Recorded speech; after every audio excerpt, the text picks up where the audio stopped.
My name is Dr. Kinari Webb, and I'm the founder of Health and Harmony. And today I'm going to read you a story. This is a story that was written by two of our volunteers out in Borneo, Julia Gore and Mia Plood, and Mia Plood did the drawings. This story is called Have You Seen My Ibu? And Ibu means mother in Indonesian. So it was a beautiful winter morning in Lubuk Baji, and Ibu Maya was just waking up to a grumbling stomach. Do you see Ibu Maya with her baby? My baby will be hungry, she thought to herself. I will go find her some breakfast, so she will have something nice to wake up to. And out of the nest, she slipped quietly to go find herself and her baby some fresh fruit. Can you see them? There's Ibu Maya leaving the nest. Not long after Ibu Maya had gone, Bai Mehmet woke up to find his nest without a mother and his own stomach growling. Normally, Mehmet would have been frightened, but he had recently had a birthday and was feeling quite grown up and brave. He was sure he knew where his mother had gone. So off he went to find his Ibu and some breakfast.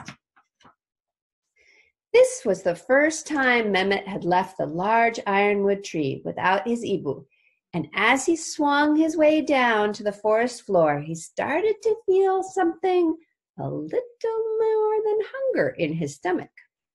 Hitting the forest floor, he examined the ironwood one last time before turning and shuffling off into the forest. Can you see the big ironwood tree? Soon, baby Mehmet realized that he had become lost and began to look frantically for any sign of his Ibu. Before he began to panic, he heard a rustling sound coming from the canopy of the forest. Uh-oh, could that be my Ibu? Mehmet thought. Then he saw a flash of red against the leaves and quickly called out without thinking, Ibu! He realized his mistake as a couple red monkeys' heads popped out of the trees, laughing at him. Breathing through his nerves, he took a big breath and called out, Have you seen my Ibu? See, look, there he is in the forest. The red monkeys chattered to themselves as they continued to laugh and point without answering. One by one, they disappeared, ignoring Mehmet, until only two monkeys were left, a mother and her small baby peering out between her arms. She pointed in the direction of a faint buzzing sound and then turned and leapt away. Her baby followed quickly behind her. Mehmet continued in the direction that the monkey had pointed. And after what felt like forever, he ran into a bearded pig, snuffling around the forest floor. Have you seen my Ibu? Mehmet asked. No, snorted the pig, and continued on through the undergrowth. Now Mehmet was far from home and very lost. He could no longer hear the buzzing sound. And as he looked around, frightened, he saw some movement on a branch and quickly ran to it, only to find out that it was a huge snake. Have you seen my Ibu? Stammered Mehmet, terrified. Yes, replied the snake. She was just here seconds ago. You'll find her if you follow the sound. With that, the snake appeared to drift off into a deep slumber. Mehmet sat quietly by the snake, waiting for a sound different from any of the typical jungle sounds. Just when he couldn't wait any more, he heard the buzzing sound much louder. and followed by a huge crash. See, there's Mehmet. That must be her, cried Mehmet, and he rushed off in the direction of the sounds. There he goes. The sounds were getting louder and louder, and as he rushed quickly through the forest, through the trees, he saw a great ironwood in the distance. His excitement began to grow.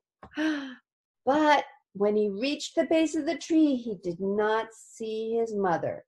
Instead, he saw a man with a chainsaw cutting down the giant tree, and his mother was nowhere to be found. Baby Mehmet had had a long day filled with rude monkeys and terrifying snakes.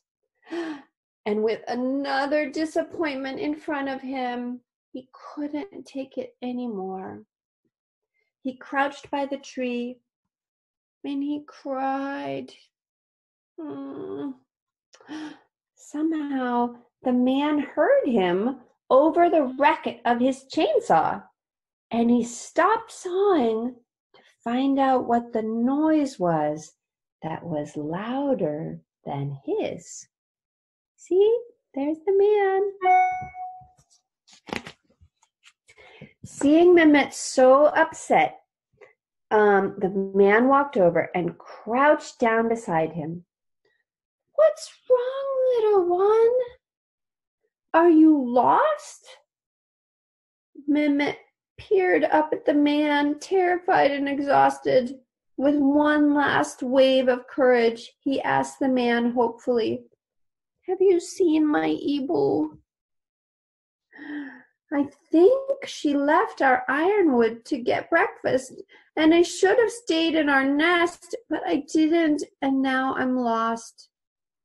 Little Mehmet told the man his whole story, and when he was finished, the man sat quietly thinking. See, there's Mehmet crying. Finally, he spoke.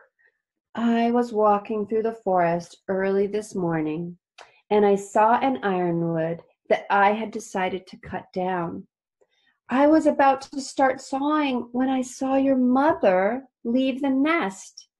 I don't know where she went, but I do know where that tree is, and I can take you there." See, the man is going to help Mehmet. Mehmet leapt up, wanting nothing more than to go home, and reached out to take the man's hand. The man got up and took it, guiding the way back into the forest. As they made their way through the forest, Mehmet spotted the huge snake lazily basking in the spot of sun. A little farther on, Mehmet heard rustling and a flash of bearded pig, but she made sure to stay out of earshot so as not to bother her. See? Farther on, he heard cackling and saw the red monkeys in the trees laughing at themselves and at nothing in particular. They go, they do. With each new thing, Mehmet squeezed the nice man's hand so that he knew to look and got to see them too.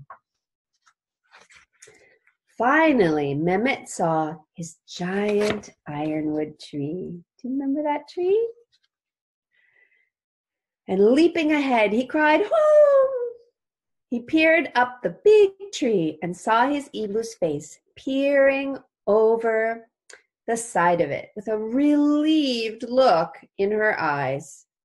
Mehmet turned and gave the man a quick bow before scrambling up the tree to his waiting Ibu. You see, he's doing the thing that children in Indonesia do. They put their hands of the person to their forehead. Where have you been? Exclaimed Ibu Maya. I was. Before she could finish her sentence, Mehmet leapt into her arms and held her tightly.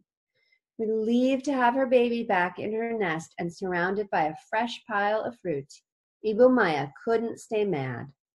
Let's eat some breakfast, love, and you can tell me about your adventure. You see how happy they are together? Aw. Down on the forest floor, the man watched Mehmet begin to tell his story. He saw him happily leaping about, acting out each encounter as fear was replaced with bravery. Seeing how happy they were, the man expected to feel the same.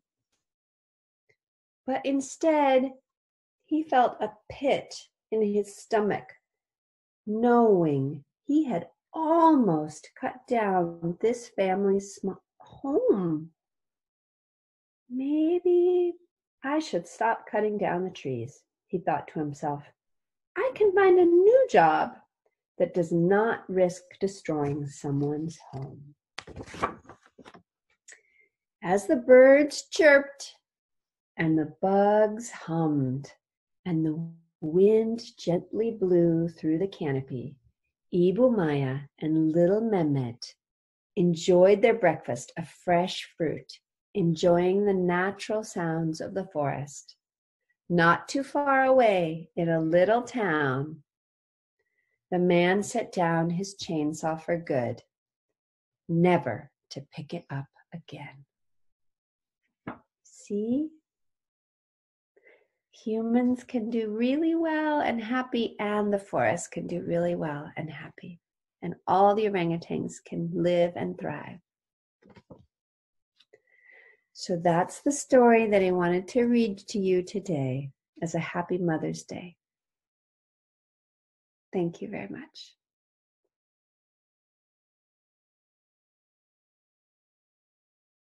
I spent a year in the rainforest studying orangutans.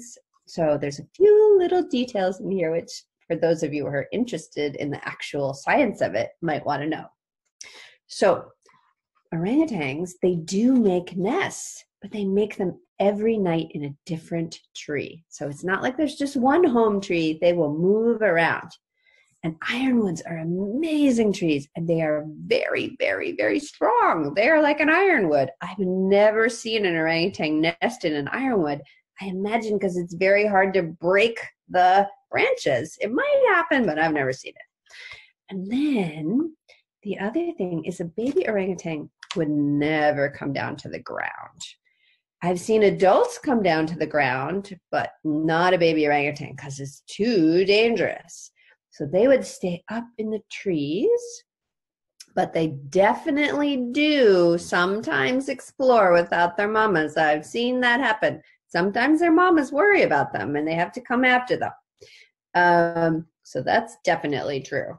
And the other thing is, I just wanted to point out that the program that we helped start in Indonesia, that I helped start, called ASRI, one of the things that we do is we help buy those chainsaws from those loggers so that they can start other businesses so that they don't have to log anymore.